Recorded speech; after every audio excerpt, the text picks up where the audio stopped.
Emma Grace, who's a repeat caller who always has freaking phenomenal questions. She wants to ask about a humanist perspective on like the Trump administration and disaster capitalism. I'm just reading keywords off of the thing here. I'd be interested in doing that. I'd be interested in maybe getting into the political realm just to see if we can maybe stoke anybody in the chat to like disagree with us on that, and maybe get a few more callers. Yeah. So I'm very cool. Yeah, that's to say, none of these rules out the possibility that we get more calls in the meantime anyway. So that's great. I'm actually really glad you picked that because that's where I was hoping we would go. So let's talk to Emma Grace, pronouns they and she. And this is what the whole thing says: wanting a humanist perspective on how to tactfully address the cognitive overwhelm the new administration is intentionally pushing in a form of disaster capitalism. What a freaking prompt, as always. Emma Grace, welcome to the line. You're on with Forrest and Austin. How are you doing today? Hey, I'm attempting to persist with the horrors. Yeah. The nightmare continues, and so must we all. As are we all. Yeah. What are your thoughts right now, Emma? Is it just basically that question, humanist perspective on how to persist through the bullshit? So as someone already just kind of living with way too many irons in the fire and noticing a lot of people who do movement work already dropping off left and right from burnout or compassion fatigue or just losing their job and funds for those jobs, I'm just wondering how to navigate the cognitive as well as the legislative, economic, and educational bottlenecks that these smokescreens of orders have and are going to create. Because on the one hand, it seems easier to stay in like two or a few key areas of which like you have the most expertise. But on the other hand, like holy fucking shit, it's not surprising, but it's also not secret just how and why and how bad some of these orders are. But does getting fixated on every single new one harm our efficacy in combating the other? Like in missionary work or global NGO work, it's rarely the jack of all trades person who just sells all their things shows up and says, I'm here, guys, who creates the most change. It's people who have like designated community roles or jobs who are still able to remain flexible and pivot who do create the most change. Yeah, I've been saying this lately on my channel when I talk about this, that because people will, sometimes I'll do a talk back with my audience if I'm streaming live, and people will ask me questions sometimes that I go, that's not my field of expertise. And I think sometimes when there's a lot of what I do on my channels is like socio-political advocacy and commentary. So I'm commenting on politics a lot, and I'm doing advocacy for different marginalized and disenfranchised groups, and really shining a light on different bullshit coming out of conservative America, and also shining a light on strategic issues that I see on the left, and trying to get us all on the same page. But sometimes someone will ask me a question that I'll just go, that's not really my thing. And occasionally I'll get the criticism, well, as a public facing person with a platform, it's your responsibility to make it your thing. It's your responsibility to know that. And I think it's important for people to understand that, like, no person, just because I'm good at yapping and just because I have an audience for it and my face is here, no person can reasonably be expected to be an expert in every single element and field of like tackling all of these different issues. Like, there are going to be people whose specialty is understanding every aspect of nuance of the entire history of the geopolitical conflict between Israelis and Palestinians. Like, there are going to be people who, like, that is their wheelhouse. Like, they know it like the back of their hand. There are going to be people who, like, their specialty is like, they've been studying the American economy for their entire lives, and they know why it goes up when it goes up and why it goes down when it goes down, and they know the interplay of the market and market speculation and all of that stuff. There are going to be people who know whose specialty is civil rights legislation and like what it took to get certain civil rights legislation passed, and like the back and forth there between the interplay with the Supreme Court. I'm just kind of a guy who can like formulate an argument and structure things, and there are certain things that I think I know more about than other things. But yeah, I do think it's important that people understand that, like, there are different resources for these different things. And if one of your favorite creators has a really good way of describing one aspect, but you don't really like their take on something else, maybe that other thing just isn't their wheelhouse, and you can go check for someone else on that thing. as far as like you're talking about, just like the you call it a smoke screen of stories and orders, you're spot on with that. I saw something recently. If anyone is looking for something to watch that might give you a little bit of hope, that really helped me. It was like the most beneficial thing I've watched since since the new year began, and it was just this like 13-minute little think piece from Ezra Klein, yeah, that he did with the New York Times on YouTube, where he was his advice was basically, in the first Trump administration, our goal was to not normalize him, to loudly and emphatically say nothing about this is normal. This is not business as usual. This is not how a normal presidential administration behaves. And in the second Trump administration, our mandate and our goal should be don't believe him, because what he's doing right now in these first few weeks is he's pretending to have the authority of a king. He's just saying, we're doing this, I'm doing this, I'm writing all of these executive orders. Very few of his executive orders are actually going to pass the legislative process. And actually, so like he's making it seem like there's this overwhelm, this tidal wave of national change that's going to come in, and that he's coming in, and it is his country now and his world. And it definitely feels like that for a lot of us who are watching the news cycle and being overwhelmed by the shock and awe of the new parade of horrors that happens every single day. Steve Bannon talked about this in the first Trump presidency, that the specific strategy is muzzle velocity, that you just need to be shooting off stories so fast that people can't focus on what you're actually trying to accomplish. So you're spot on with that. I think my advice right now for myself and for the people in my audience is like, be aware of the tactic, that the tactic is to disorient you, and then try to like take it one thing at a time. Give yourself space, give yourself time to recharge, because we need everybody focused and in the best possible health situation they possibly can be. But also maybe look at things that you know something about, and be like, that's what I'm going to focus on. I'm going to keep an eye on this piece of legislation that's in the works right now with Congress, and see how I can organize around that and advocate for messaging around that. And I'm going to sort of let other people deal with the other noise. And a lot of it is just going to be noise. And so that's going to be kind of the tactic, is like, how much of it is noise and how much of it is real shit we got to actually deal with. That's where I'm at for now. I don't know if you have any thoughts on that, Forrest.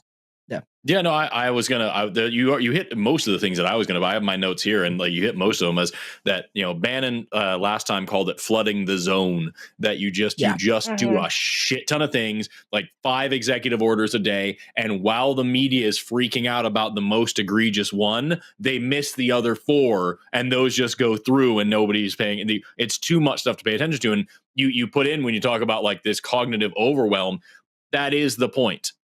Disaster capitalism is the point, because the more desperate people are, the more easy it is to then pick a scapegoat, immigrants, trans people, whatever, and then send those scapegoat people to death camps. It's very easy to do that when people are so overwhelmed over the price of eggs and the price of bread and the price of all these other.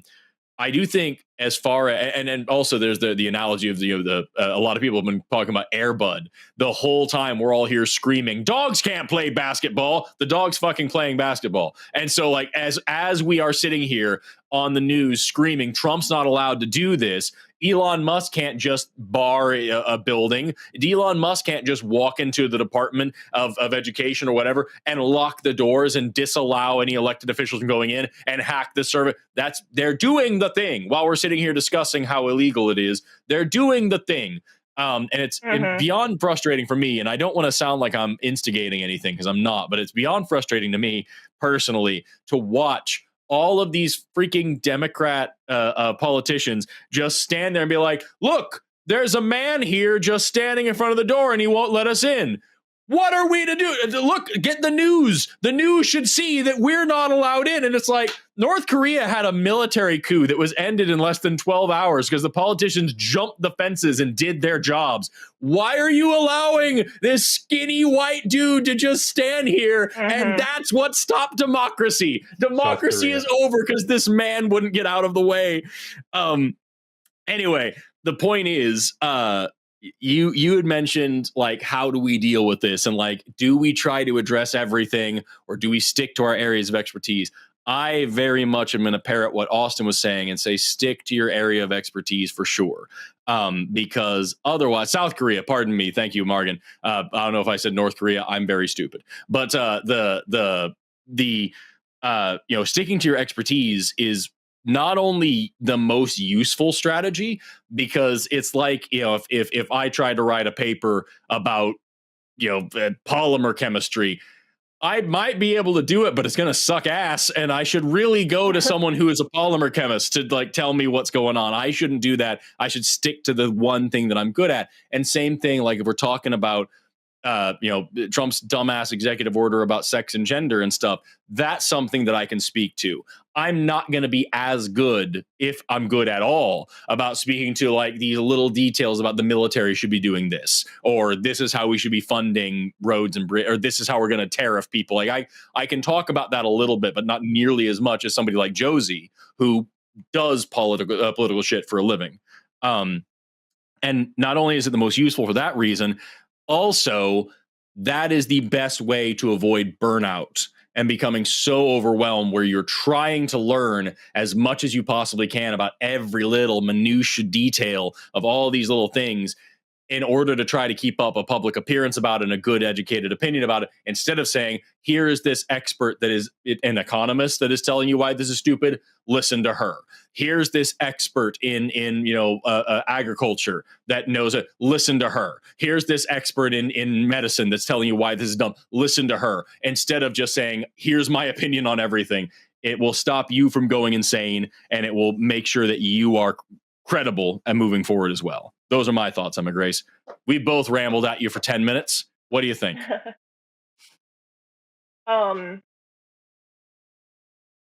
Yeah, that's helpful. And yeah, just the shock theory of disaster capitalism and stuff. It's nice to know that I'm not the only one seeing that, I guess. Yeah. Because that also was like, Sunday school lessons when I was growing up. And so it's like, it's seeing stuff played out that you're like, it's going to be this way. And then it is that way. And it feels kind of like gaslighting when people are saying it's not. Yeah.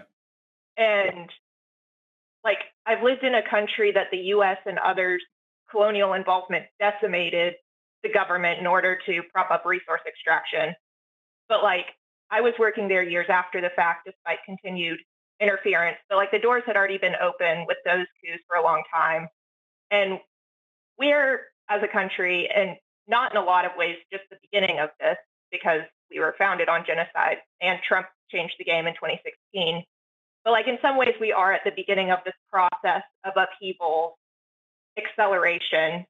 And it seems like now is kind of maybe not the best time, but the most important time in any authoritarian or fascist movement, syncretized particularly with religion and the Christo-fascism that we have to like dig into that resistance.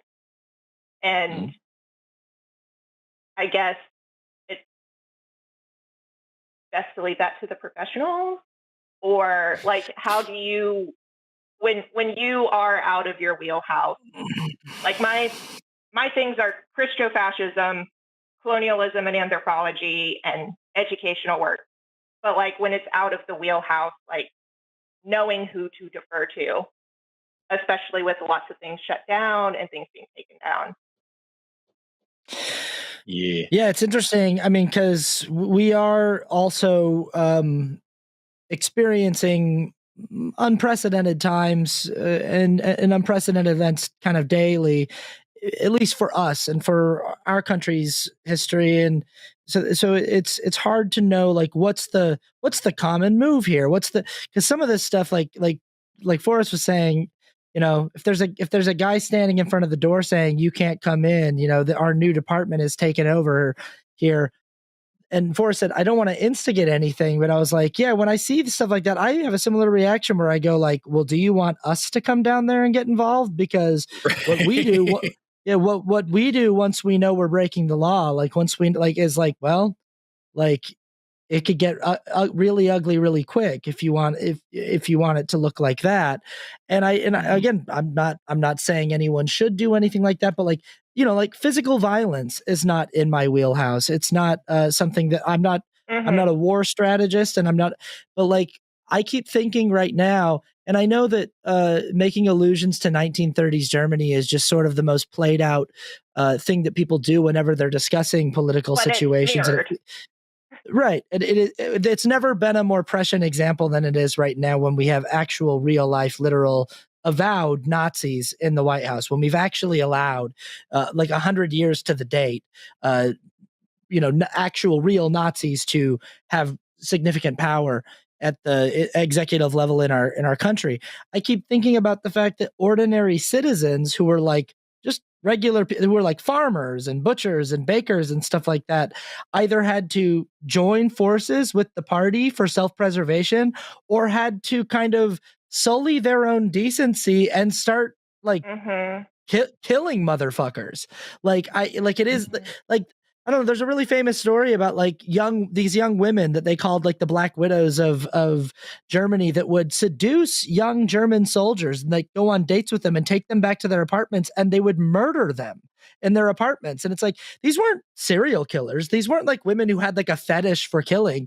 They were ordinary people who were thrust into in such inhumane conditions that they felt they had no choice but to sacrifice their own sense of moral decency for the future of their country and the species. And it was like, well, if you're going to force me to be a murderer to advocate for the future of human decency, then I guess I have to. And that's kind of like what war is at the end of the day.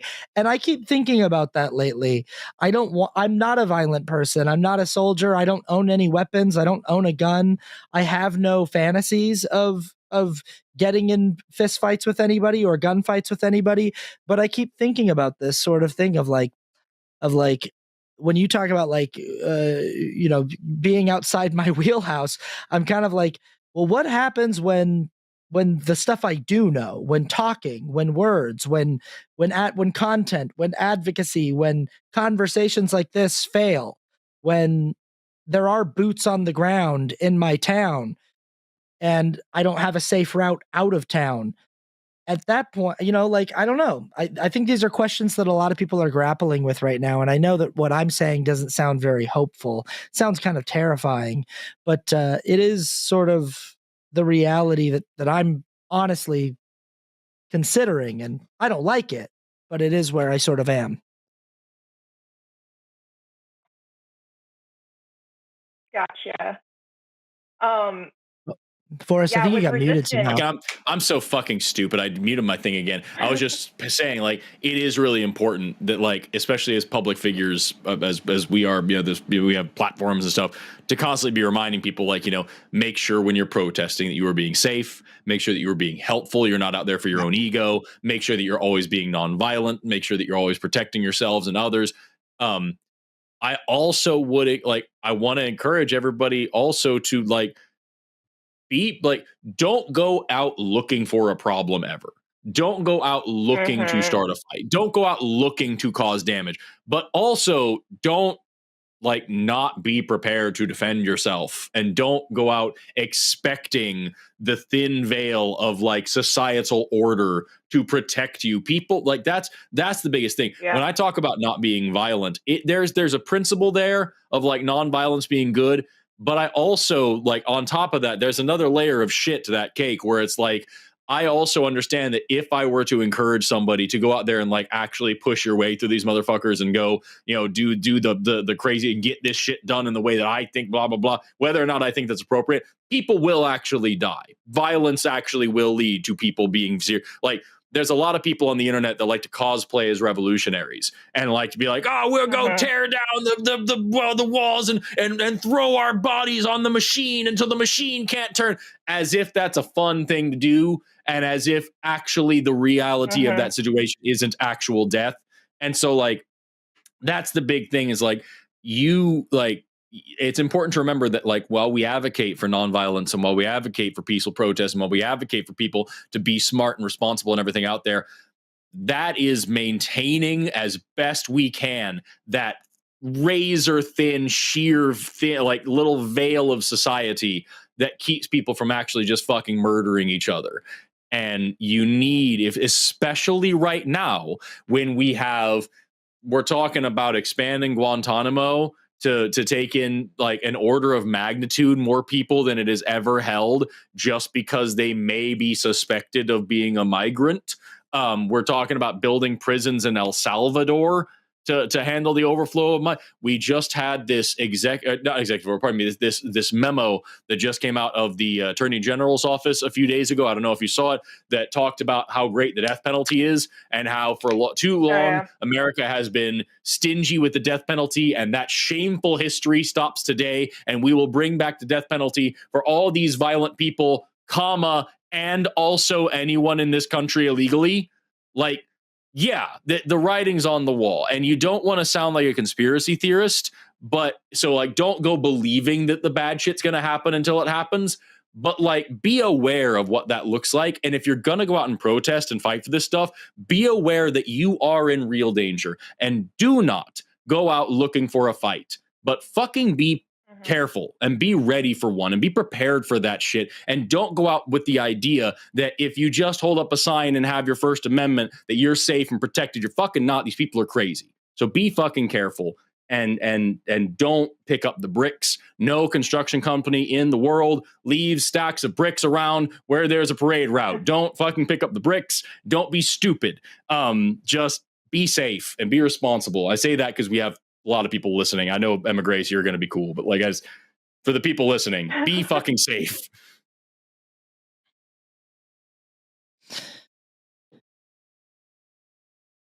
Yeah. Go ahead. Also mask up. Yes. Yeah. Mask up. Yeah. And pack one of these. Because like, chemical irritants are a real thing, y'all. And they're bad for you. Be safe. Yeah, I want to make it clear that I'm not sure if it was clear in what I was saying. I was kind of rambling, but I'm not sure if it was clear that I was not advocating that anybody go out and exactly like Forrest said, look for violence or look for a fight. But I also think that we are in a moment where you have to be at least aware that that's on the table. That it's like, if you go out, these are the people that you're dealing with. You're dealing with people who are not fucking around. And for sure. Yeah. I'm just grabbing a thing. I'll be right back. Yeah. But I think, how to humanely, the question that you asked initially was how to humanely do it. And I think the thing that Forrest and I know, the thing that we do, is we try to use our words. And sometimes I think humane advocacy can even take the form of like forceful words. I wrote this thing recently on Threads because I have all these people. I was really harping on third-party voters and protest voters and like really kind of going in on them. And I think as this kind of condescending response, I would get these messages from people every once in a while that would be like, hey man, you're kind of freaking out. Are you okay over there? Like, you're like screaming at people. Are you okay? And I'd be like, yeah, I'm not okay, but I feel like this, like I'm not doing well, but I feel like this sort of like questioning my mental health thing is meant to silence me a little bit. And I wrote this thing where I was like, yeah, look, I understand I look a little unhinged. I look a little unwell. I kind of am a little unhinged. These drastic times can push people into drastic places, but remember, I'm still just writing forceful words that are maybe in a less than nice tone. I still think this is a wholly appropriate response. And as you said, like a humane response. Like I'm not advocating for physical violence or committing physical violence. I'm just sort of maybe elevating the rhetoric of my speech to beyond something that could be considered calm or kind. And I don't know, like, I think that you can still be humane in the way that you advocate for things while also being unapologetically direct. There's a really good book called On Tyranny by Timothy Snyder that I've frequently recommended on this channel. And the chapter 13, practice corporeal politics, power once your body softening in your chair and your emotions dissipating to the screen, on a screen, get outside, put your body in familiar places with unfamiliar people, make new friends and march with them. This paragraph kind of ties into, especially at the beginning of the show, what Austin and I were talking about like the disagreements between leftists and whatnot. For resistance to succeed, two boundaries must be crossed. First, ideas about change must engage people of various backgrounds who do not agree about everything. Second, people must find themselves in places that are not their homes among groups who are previously not their friends. Protests can be organized through social media, but nothing is real that does not end on the streets. If tyrants feel no consequences for their actions in a three-dimensional world, nothing will change. I love that breakdown. It's so important. Yeah, it's very similar to what I've been just repeating and repeating on my channels and in my this when people say like, it was a bad campaign. She ran it. The Democrats have no one to blame but themselves. It was a terrible campaign. And trying to explain to someone like, you think it was a bad campaign because it wasn't a platform that was specifically catered to you. You don't understand how difficult it is to create a winning campaign in a country of 350 million people and to try to design a campaign platform that is meant to appeal to a coalition of around 80 million voters. And in that coalition is every kind of intersectional identity. I mean, the Republicans have the advantage far and away when it comes to that. Republicans have a homogenous voting bloc that is like 90% white Christian heteronormative people. And the Democrats have the much more difficult task of trying to design a platform that's meant to appeal to Hindus and Buddhists and atheists and theists and Christians and Muslims and Jews and among those, there are centrists and leftists and far leftists and liberals and moderates and Republican never Trumpers. And you have to somehow try to design an ad campaign that can make each one of those people feel like there's at least something on offer for them. And it's an incredibly difficult task.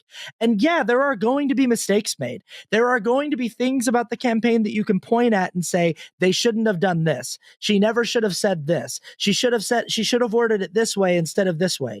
You're going to absolutely be able to find valid nitpicks. The problem is at the end of the day, like when you say that, it's crazy to say that they have no one to blame but themselves, that it was a bad campaign when like your preferred candidate couldn't crack 1 million votes and they got 75 million. They were the only campaign that came anywhere close to actually defeating Trump. And so it's like there are maybe valid things that you can say about why the campaign wasn't good, but at the end of the day, like what other option was there that had anywhere near as close of a chance as the Harris-Walz campaign? Because nobody else was even in the fucking arena.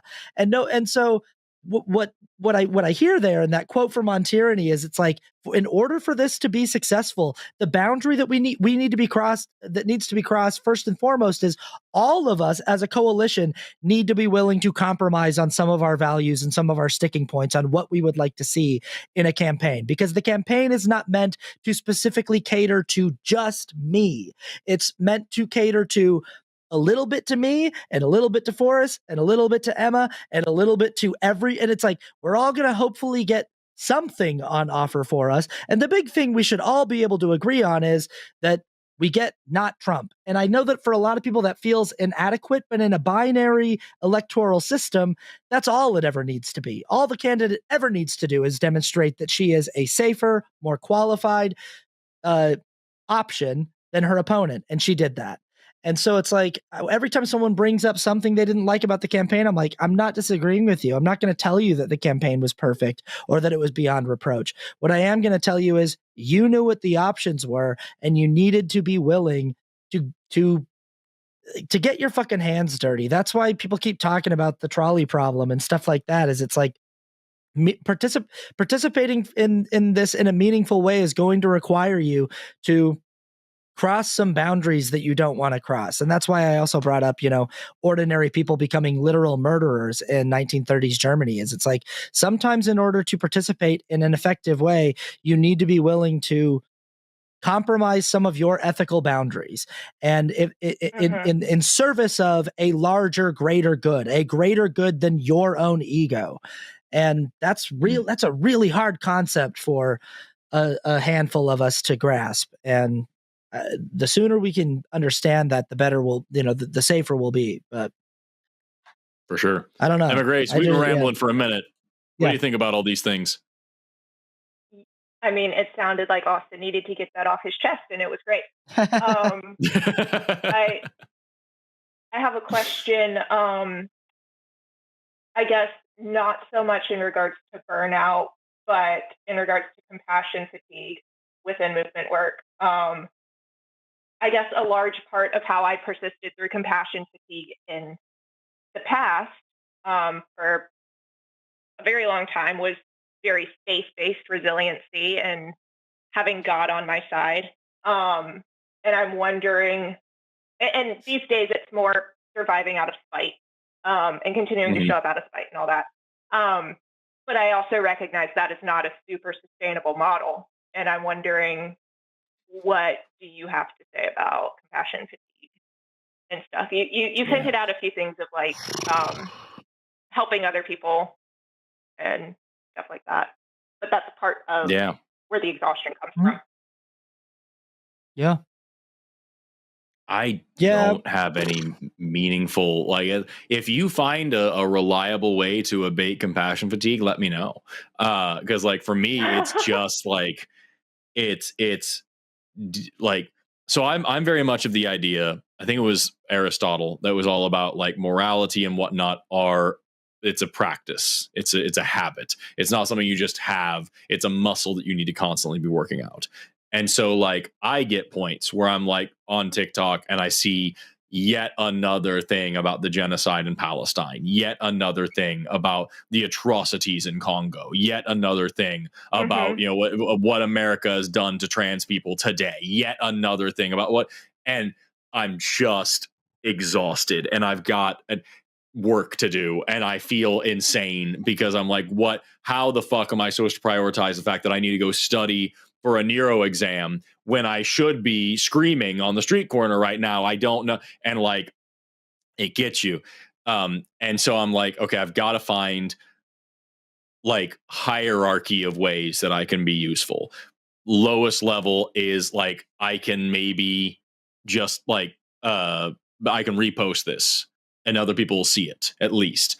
I'm going to make sure I try to watch at least the full video before I do that to make sure I agree at least mostly with all of it. And then I'm going to repost it. That's something. The next thing up I can do is make a video about it myself and I can talk about it a little bit on my own channel.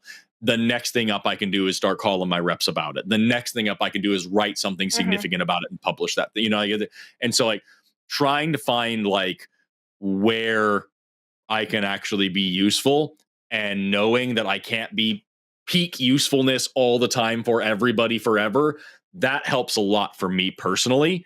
But that is also because that's just how I have to think in general. I can't get to sleep most of the time unless I convince myself that it's a useful thing to do and that I will be more functional tomorrow and I treat sleep like a job. And so I probably don't have a healthy outlook on any of this, but like that's what works for me. If you find a better way that works for you, please let us know because I'm sure it will work for somebody as well. I think that just to piggyback on that, because I agree. It's like it can be so inconvenient to be aware of certain.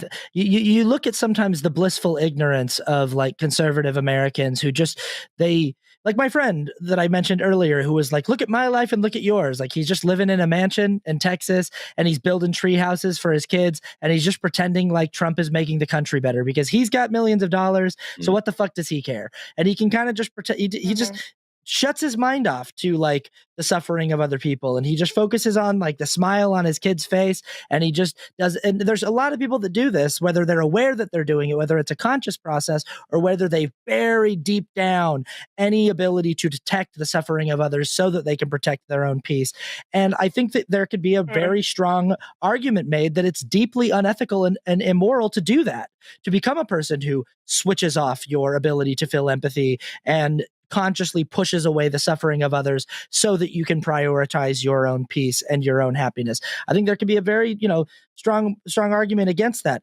At the same time, when I'm talking about like the willingness to cross certain ethical boundaries or get your hands dirty, I'm not talking about things necessarily that only elevate to the level of like being willing to engage in violence or being willing to like end friendships or being, like, I think sometimes a way to cross an ethical boundary is to be willing to give yourself a break from having to look at things, even though you know how important those things are.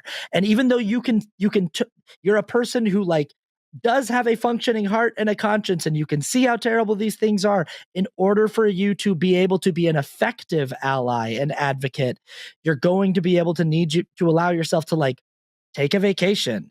You're going to need to be able to allow yourself to like go to an amusement park and ride a roller coaster if you can afford it and have the time to, and like, and laugh and like watch a funny movie and go hang out with your friends and have a good time, even though there are people in the world who are prevented from ever being able to have a good time. And even though there's going to be a part of you that understands that there's something wrong with that fundamentally, that it's wrong that you're allowed to go and laugh and go enjoy things, while when you know there are other people who are currently suffering and you are not actively helping them, there needs, I think, in order to be to be able to stay in the game and be any use whatsoever as a useful advocate, you need to be able to like kind of cross that ethical boundary and cross that place and be like, I'm going to allow myself to enjoy my life in spite of my knowledge of all of these things, so that I can have adequate energy to show up for these things when I choose to devote that energy to these causes, if that makes sense. And when you get good at it, again, call and tell me how. Yeah. Well, the thing I was thinking while both of you were talking was viewing things through a lens of disability. And I didn't mean to like make it sound ableist of like, you need to do all these things, because I've got a physical disability and it heavily affects my energy consumption and what I'm able to do. But there are differing days where you have different amounts of energy to afford different aspects of life. And I think that is helpful, I guess, if the omni God is not there.